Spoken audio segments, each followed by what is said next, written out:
भाइयों, अभी अक्सर जो हमारी जो वर्तमान खेती हो जो हम कर रहे हैं, रासायनिक खेती, जिसमें हम रसायनों का प्रयोग, उर्वरकों का प्रयोग किए बिना उत्पादन नहीं ले पा रहे हैं। इससे समस्याएं क्या क्या आ रही हैं? जैसे आपने देखा होगा कि हमारी मिट्टी, जो हमारी भूमि है, जिसको हम अपनी खेती का सबसे पहला निवेश बोलते हैं, वो आज क्षीण होती जा रही है। एक लंबे समय तक जो हमने रासायनिक खेती की, रसायनों का जो हमने अवैज्ञानिक तरीके से और अंधाधुंध तरीके से जिसका हमने प्रयोग अपनी खेती में किया है, उसका दुष्परिणाम इस खेती में, इस भूमि में तो दिख ही रहा है, हमारी फसल में भी दिख रहा है, साथ ही साथ हमारे शरीर पे, हमारे स्वास्थ्य पे और इस पर्यावरण पे भी इसका असर हमें देखने को आज मिल रहा है। तो जो अभी वर्तमान स्थिति है वो हमें ये इस तरफ प्रेरित कर रही है और इस तरफ हमें आगे बढ़ाने की कोशिश कर रही है कि अब हम रसायन को थोड़ा छोड़ करके प्राकृतिक की तरफ बढ़ें। मतलब हम इस तरीके से खेती करना अब शुरू करें जैसे खेती हम पहले ज़माने में या पहले समय पे, आज से 50 साल पहले या 60 साल पहले किया करते थे, जिसमें हम रसायनों का प्रयोग नहीं करते थे, उर्वरक नहीं हमें देने की ज़रूरत थी, हमारे खेत के मेड़ पे पेड़ थे, जैव विविधता बनी रहती थी और हमारा उत्पादन भी और हमारा स्वास्थ्य भी अच्छा रहता था। तो क्या हुआ है इस समय, जैसे मैंने बात की कि हम रसायनों का प्रयोग कर रहे हैं, तो उसमें मिट्टी पे क्या असर पड़ रहा है? देखिए, जो रसायन आप प्रयोग करते हैं कीट को मारने के लिए या बीमारी को मारने के लिए, वो इस भूमि में जाते हैं। तो इस भूमि में एक सूक्ष्म जीवों की एक दुनिया है, जो सूक्ष्म जीव हमारी मिट्टी को उपजाऊ बनाते हैं। बट जिन रसायनों का प्रयोग हमने दीमक को मारने के लिए किया या बाकी हानिकारक कीट जो हमने समझा कि हमारे लिए हानिकारक हैं, उनको मारने के लिए किया, तो उसने हमारे भूमि में उपस्थित जो मित्र कीट थे उसको भी उन्होंने ख़त्म कर दिया। दीमक को मारना चाहा तो समय के साथ साथ मिट्टी से, इस भूमि से केंचुए भी ख़त्म हो गए। इसी प्रकार इस भूमि को, इस माँ को बनाए रखने के लिए सूक्ष्म जीवों की भूमिका बहुत अहम थी और अंधाधुंध प्रयोग करने से, अवैज्ञानिक रूप से प्रयोग करने से और लगातार निरंतर प्रयोग करने से इन रसायनों का, ये सूक्ष्म जीव हमारी मिट्टी में ख़त्म हो गए। इनकी जब उपस्थिति थी हमारी भूमि में, तो ये हमारी जो मिट्टी है उसके जैवीय गुण को ये बनाए रखते थे। जो हमारी मिट्टी में 3 प्रकार के गुण होते हैं। एक होता है उसका जैवीय गुण, ये बताता है कि मिट्टी में सूक्ष्म जीवाणुओं की संख्या, जो जीव हैं, जो लाभदायक जीव हैं, उनकी संख्या अच्छी है। तो अगर मिट्टी में जैवीय गुण उसका अच्छा है तो वो मिट्टी के भौतिक गुण को भी अच्छा बनाए रखती थी और मिट्टी के रासायनिक गुण को भी बनाए रखती थी। बट आज के समय पे क्या हो रहा है कि मिट्टी में हमारे वो सूक्ष्म जीवाणु खत्म हो गए हैं। तभी जब भी हम प्राकृतिक खेती की बात करते हैं तो उसमें एक ये शब्द हमें सुनने को मिलता है, वो है जीवामृत। देखिए, प्राकृतिक खेती अपने आप में एक बहुत वृहद विषय है। प्राकृतिक खेती का मतलब सिर्फ जीवामृत बनाना नहीं है।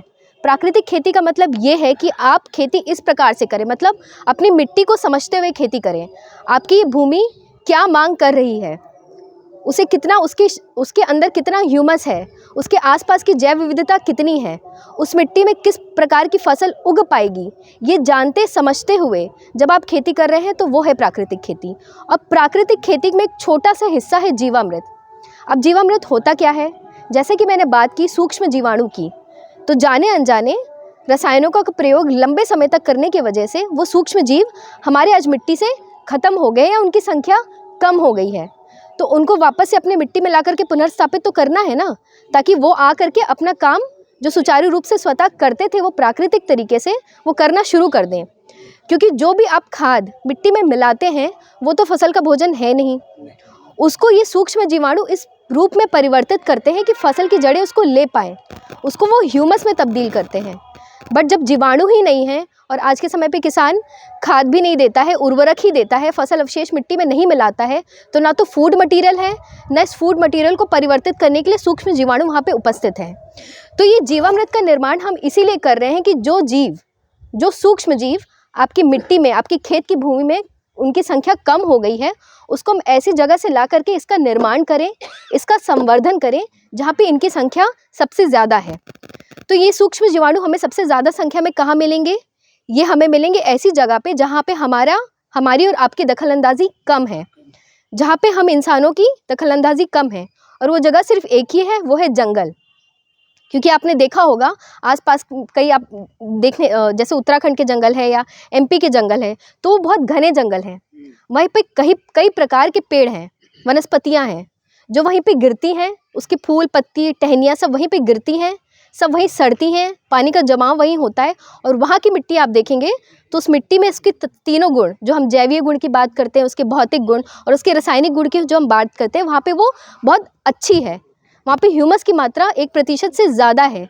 वहाँ की मिट्टी भुरभुरी है, पानी रोकने की क्षमता है। आप तभी देखते होंगे कि जंगल में किसी भी प्रकार का कीट, किसी भी प्रकार का बीमारी नहीं लगता है।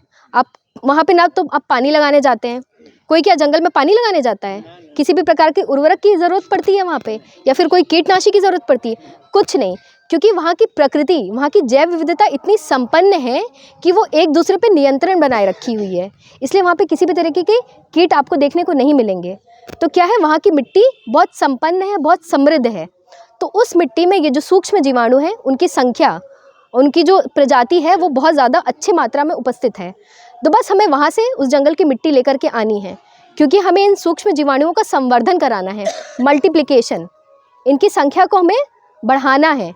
बढ़ाएंगे हम तभी तो अपनी मिट्टी में ला करके, अपनी भूमि में ला के इनको पुनर्स्थापित करेंगे, क्योंकि इनकी असली जगह यहाँ है, इस भूमि में है, और आपकी भूमि से ख़त्म हो गए हैं, तभी तो हम जंगल से ला रहे हैं। तो ये देखिए, मेरे पास ये जंगल की मिट्टी है, 5 किलो जंगल की मिट्टी। अब देखिए, जंगल में भी कई प्रकार के जंगल हैं। अब जैसे अगर कोई पहाड़ क्षेत्र है, ऐसा कोई है क्षेत्र और यहाँ पे पेड़ लगे हुए हैं, तो वहाँ उस पेड़ के नीचे की मिट्टी आपको नहीं लेके आनी है। कोई ऐसा समतल जगह दिखेगी आपको जंगल में, या फिर ज़रूर आपके गांव के आसपास कोई ऐसा क्षेत्र होगा जो वहाँ पे घने पेड़ होंगे, वृक्षदार, सिर्फ बरगद या पीपल के ही ना हो। ज़रूरी नहीं है कि बरगद और पीपल के पेड़ के नीचे की ही हो, कोई भी घना वृक्ष जिसकी पत्तियाँ, टहनियाँ वहीं सब गिरती हों, सड़ती हों सालों से, वहाँ पे कोई झाड़ू नहीं लगा रहा हो, वहाँ आसपास किसी प्रकार की खेती ना हो रही हो, क्योंकि खेती हो रही है तो अगर केमिकल का प्रयोग होगा तो उसके कुछ अंश वहाँ पे भी जाएंगे।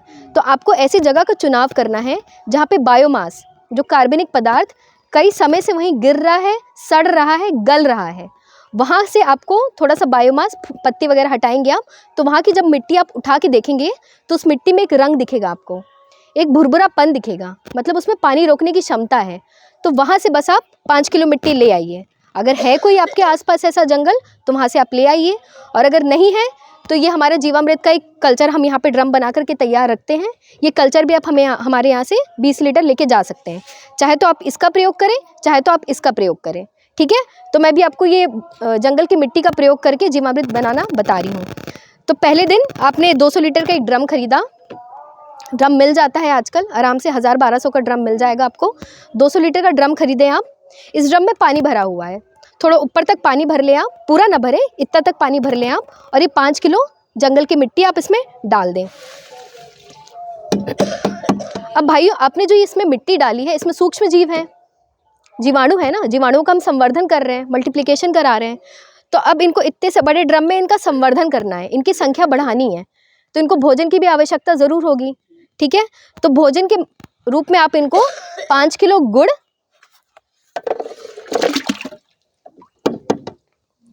जिस दिन आप मिट्टी डालेंगे उसी दिन 5 किलो गुड़, और उसी दिन 5 किलो आप आटा इसमें मिला देंगे। आटा किसी का भी हो सकता है, आटा किसी का भी हो सकता है। देखिए, जो सूक्ष्म जीवाणु हैं ये बहुत छोटे हैं, इनको आप आंखों से देख नहीं सकते हैं, तो ये इस चीज़ में अंतर नहीं कर पाते हैं कि आप इसमें बेसन डाल रहे हैं, कि आप इसमें आटा डाल रहे हैं, कि आप इसमें महंगा आटा डाल रहे हैं, कि आप इसमें सस्ता आटा डाल रहे हैं। इनको सिर्फ भोजन की ज़रूरत है, और वो भोजन चाहे किसी भी प्रकार में हो। जैसे आपने गुड़ डाला इसमें, मैंने इसमें गुड़ डाला, तो ये गुड़ घुल जाएगा, कुछ घंटे में गुड़ ये घुल जाएगा। तो जैसे ही ये घुलेगा, ये तुरंत सूक्ष्म जीवाणुओं के भोजन के रूप में प्रयोग में आने लगेगा, क्योंकि ये सूक्ष्म है, जो जीव है ये सूक्ष्म है, ये वही चीज़ खा पाएंगे जो इनसे छोटे रूप में है। तो गुड़ तुरंत घुल के नैनो फॉर्म में तब्दील हो जाता है, तो सूक्ष्म जीवाणु इसको तुरंत खा लेंगे। और जो आटा आपने डाला है आज 5 किलो, ये 15 दिन बाद, 20 दिन बाद उस रूप में परिवर्तित होगा जब सूक्ष्म जीवाणु उसको खा पाएंगे, क्योंकि आटा का जो साइज़ है वो बड़ा है, सूक्ष्म जीवाणुओं से वो बड़ा है। तो वो 15 दिन बाद, 20 दिन बाद इस रूप में परिवर्तित होगा कि सूक्ष्म जीवाणु उसको खा पाएंगे। तो पहले दिन तो आपने इसमें 5 किलो आटा और 5 किलो गुड़ आपने डाल दिया, ठीक। फिर इसको आप डंडे से थोड़ा सा हिला दीजिए, हर दिन थोड़ा हिला दीजिए आप इसको। अब गुड़ की जगह पे आप चीनी भी प्रयोग कर सकते हैं। अब भाई जिसके पास पैसे ज़्यादा है, चीनी महंगी है, अगर चीनी दे सकते हैं तो चीनी दे दें। गुड़ महंगा है, हाँ सॉरी उल्टा बोल दिया मैंने कि चीनी सस्ता है, गुड़ महंगा है, बट गुड़ देखिए उपस्थित हो जाता है। अगर ख़राब गुड़ लेके आ रहे हैं तो वो सस्ता रहता है ना, वो तो सस्ता रहता है ना। मैंने ये नहीं कहा कि आपको अच्छी ही क्वालिटी का देना है।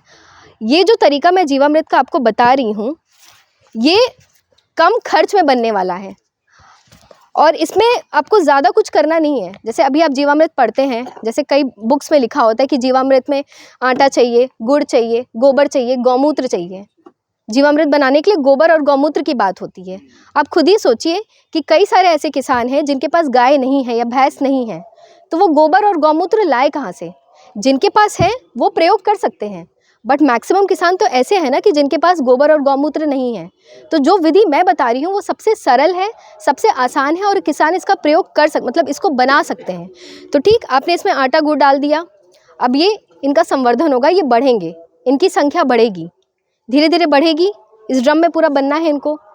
लगभग तकरीबन 15 दिन के बाद इनका भोजन जब थोड़ा कम होने लगेगा तो आप दोबारा इसमें 3 किलो आटा और 3 किलो गुड़ दोबारा से डाल देंगे आप, क्योंकि जीवाणुओं का आप संवर्धन करा रहे हैं ना, तो उनकी संख्या बढ़ रही है तो उनको भोजन की तो आवश्यकता पड़ेगी ही।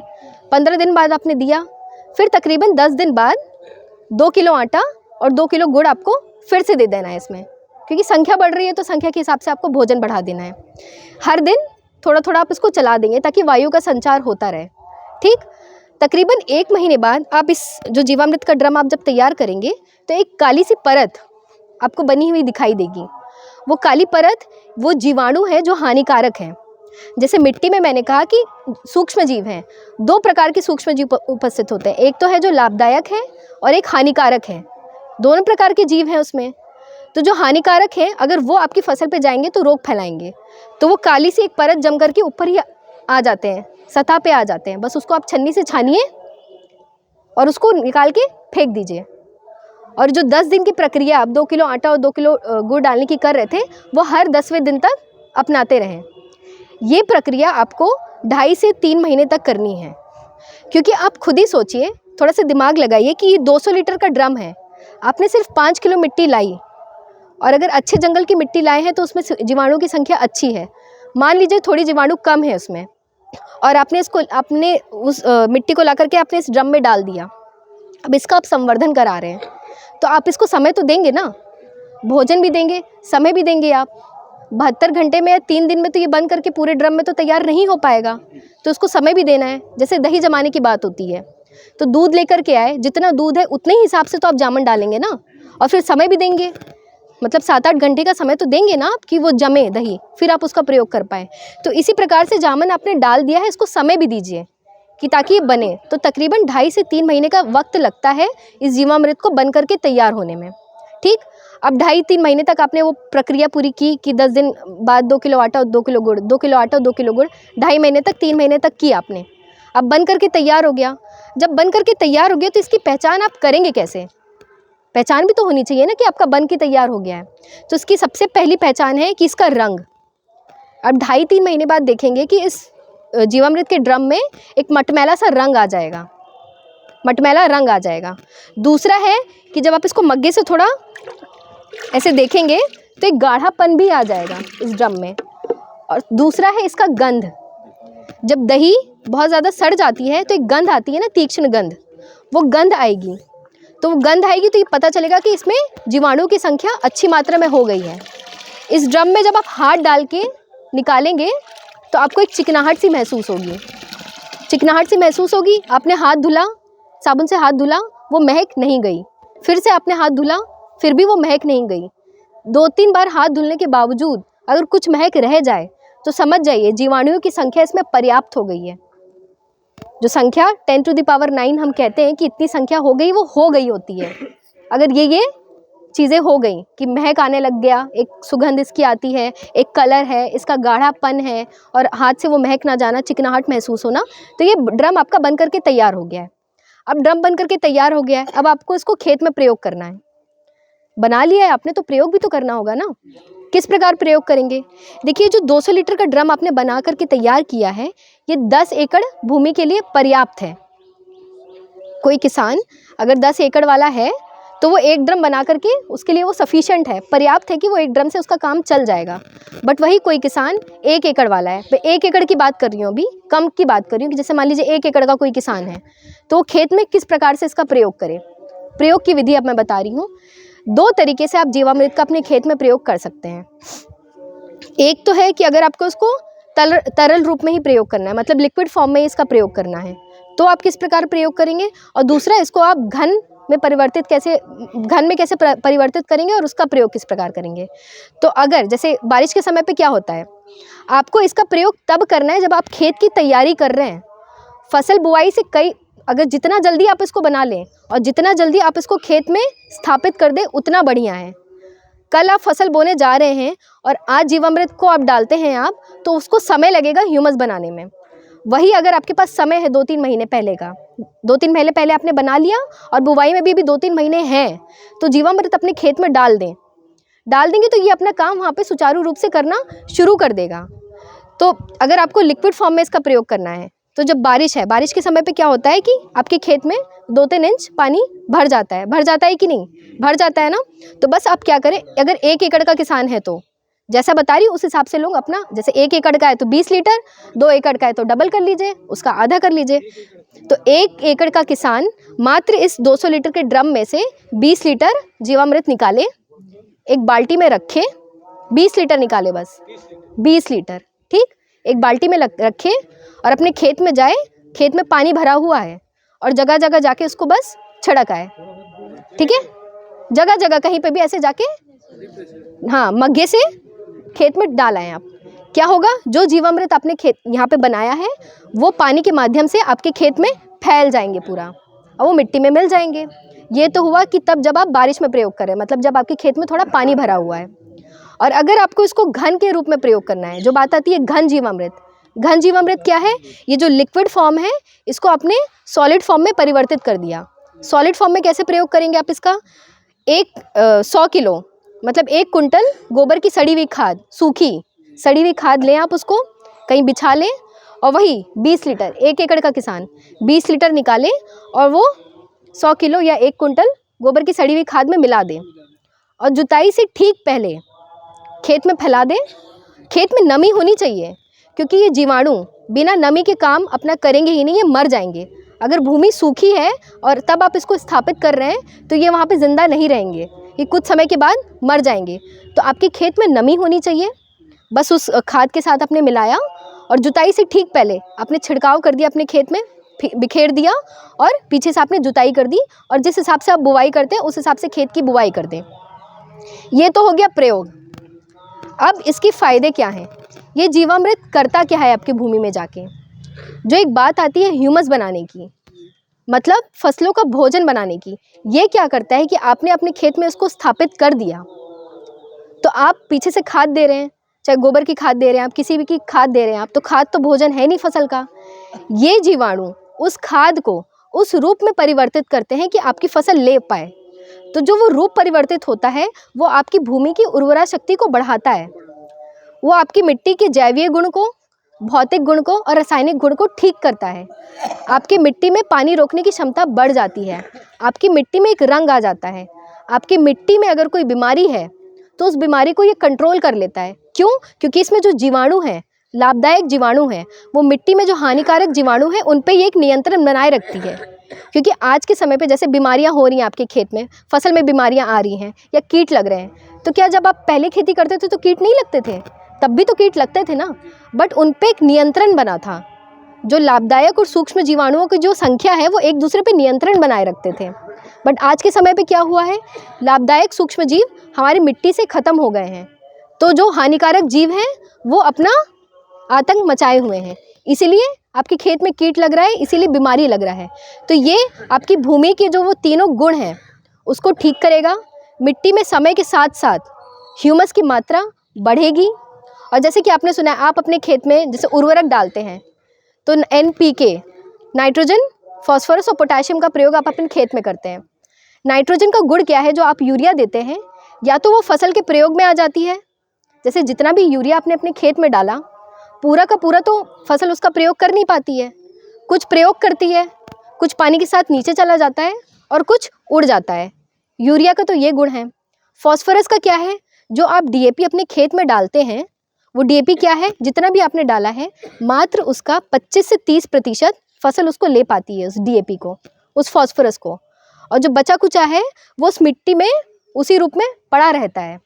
और हर साल खेती कर रहे हैं आप, हर साल फसल उगा रहे हैं आप, हर साल आप डीएपी का प्रयोग कर रहे हैं आप, उसकी मात्रा आपको हर साल बढ़ा रहे हैं आप, तो कुछ ही प्रयोग हो पा रहा है, बाकी जो बचा कुचा है इस मिट्टी में उपस्थित है।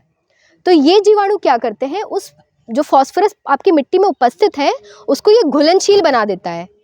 तो जब घुलनशील बना देगा तो आपके पौधे के प्रयोग में आने लगेगा।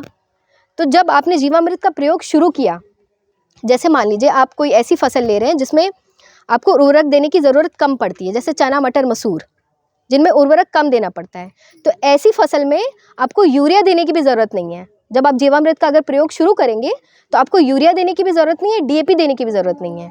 आप बस जीवामृत डाल करके अपनी खेती जैसे बुआई करते हैं वैसी कर लें।